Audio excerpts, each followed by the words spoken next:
Live from the world's capital markets, here are the latest financial headlines brought to you by News Factory.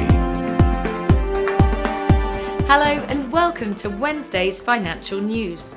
Stay with us for more market headlines. The dollar dipped a slight 0.2% against the yen in the last session. The Williams indicator is giving a positive signal. The Bitcoin dollar pair skyrocketed 1.4% in the last session. The CCI is giving a negative signal. The gold dollar pair exploded 1.1% in the last session. The ROC is giving a positive signal. The oil dollar pair skyrocketed 1.3% in the last session. The ROC is giving a positive signal.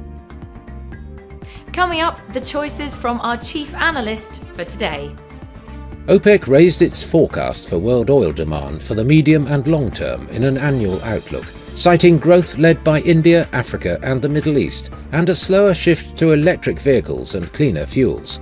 OPEC sees demand growing for a longer period than other forecasters like BP and the International Energy Agency. China's yuan hit a 16-month high against the US dollar after the central bank of the world's second-largest economy revealed new stimulus measures, while the greenback extended declines against other major currencies after soft data on the consumer. The Celsius network's native token surged by over 300% a month after it initiated a $2.5 billion repayment scheme for more than 250,000 creditors.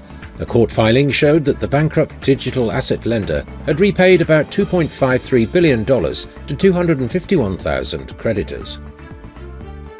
Those were today's major economic events, and now moving on to world financial headlines.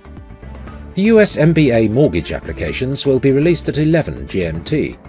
The US new home sales at 14 GMT. The US EIA crude oil stocks change at 14:30 GMT. The US 5-year note auction will be released at 17 GMT. The French consumer confidence at 6:45 GMT. Japan's BOJ monetary policy meeting minutes at 23:50 GMT. We hope that you've enjoyed Wednesday's market outlook. On behalf of all of us here, we wish you a productive trading day. Be sure to join us tomorrow morning for the latest news and events from the financial markets.